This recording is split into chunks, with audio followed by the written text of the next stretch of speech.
The only other issue is too, Street Fighter 6 is the best fighting game product right now, but SF6 also kind of has his issue. The problem is all the other games basically got to rise up, or we're kind of just going to live in a Street Fighter 6 only world anyway, which is, possibility. But that's also kind of just like other scary thing to kind of think about as well. So other games have to be better, essentially, or rise up next to Street Fighter 6. And that Just makes like Street Fighter 5, they got to rise up. Yeah. Street Fighter 5 is a case study and exactly what happens when you neglect the product quality. Capcom learned that you can't release a dog turd of a product quality, and they went ham for Street Fighter 6. So I would also even argue 5 was bad for Street Fighter fans, but 5 was good for fighting game fans because they got everyone else to try a whole bunch of other fighting games or getting into other games, or like they were more open to try other things. But now since six is like, the game right now, everyone talks about 6.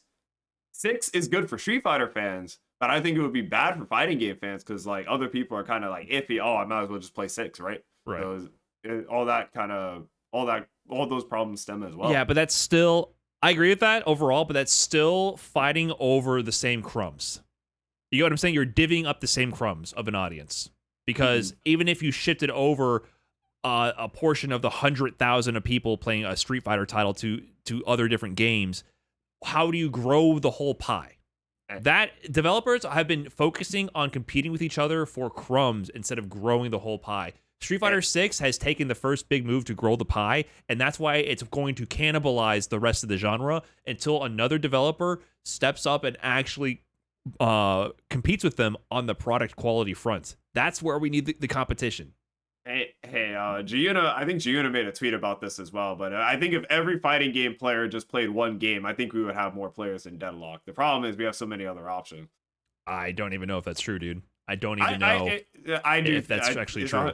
I do think it's true. I think if we took the Street Fighter player, the Tekken player, the Smash players, the 2 SKO players, all those people, and they all had to play one fighting game, I think we would actually be bigger than a lot of the other games as well. Maybe if the console numbers are enough. I mean, that's the one thing I do want to acknowledge. People always bring up, well, what about console? What about console? Yes, console exists. We understand we don't have the exact numbers for console. Yeah, we're considering that. So maybe with console, yes. But even then, I would not be surprised. I don't know for sure, but I would not be surprised if a Deadlock or whatever. I mean, we don't have more than Dota. We don't have more than League of Legends. No game's getting up there. Like, if your comparison's trying to get league numbers, then every game's destined to fail. Sure. I agree with that. I'm just trying to say that we don't have to set our sights so low, is also what I'm saying. And I do think currently the genre is not popular in terms of concurrent players. It doesn't keep people engaged. And the other side of this is also, there's so much to get into this. We're going too long on this. I just want to even maybe bring up these points before people bring it up in the comments. They probably already are. What about NRS? What about Mortal Kombat? One of the best-selling fighting game franchises of all time. Great single-player content, but has zero traction in the competitive sphere whatsoever, and people just consume and move on and wait for the next one. I think the FGC is less than 2% of people who actually play fighting games. I actually think the FGC is so small that people don't even realize it. But obviously, people in the FGC are very, hesitant about Mortal Kombat, which is very like they'll be like, Mortal Kombat's gonna come out, it's gonna die in like a couple of months. So, but to people outside, if I go outside and ask somebody who's Scorpion, they're gonna know who Scorpion is.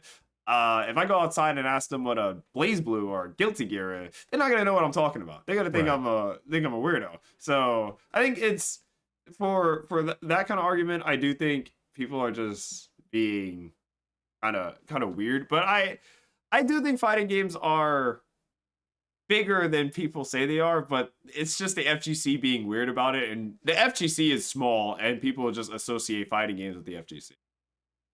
True, but I guess in the modern multiplayer landscape, people look to ongoing player counts and not for the relevance of sales and short-term engagement. I guess that's the thing people are referring to. And fighting games like NRS and Mortal Kombat, I think they fall under that first category we talked about of the single-player content not transitioning and getting people into the multiplayer, it doesn't have that funnel. But people really enjoy the novelty of the single player content, the story mode, the cinematics. I mean, it does great. It's a great job, and that's why it sells like crazy and has the majority of the cultural relevance to the American audience. At least it outsells every fighting game here.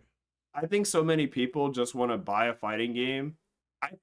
This is gonna sound crazy. I think 70 to 80% of people who play fighting game, this is not just FGC. They'll buy the game. They'll see the supers, they'll see the fatalities, they'll see the x-rays, they'll see whatever. Play the game for like 15 to 20 hours, maybe see all that, maybe a couple of arcade mode runs, a story mode. That's it. They're never playing the game again. That's it. They got their fighting game. Yep, that's the current paradigm, and that's why if any developer could ever solve that issue of making that experience be enough to get people to actually engage with the real game underneath, the real engine, understand it, and have fun during that process, they will be the ones to take over the genre, along with having the social features and the capacity to support them once they actually are encouraged to take that step. They will take it over. Street Fighter 6 is definitely by far the closest we've got to that so far, and it's doing it. It could do more for sure, but it's like as much as people might nitpick about gameplay here and there, whatever, like I agree at the end of the day that shit does not matter nowhere near as much as product quality, single player, getting the funnel right. That is by far the most important, by far. Hopefully you enjoyed that trash talk or extra trashy clip. If you want to see the full episode that clip came from, go ahead and click the link right over here. Otherwise, YouTube thinks you might enjoy this video right here. And for the trashiest amongst you, we get the merch right over there.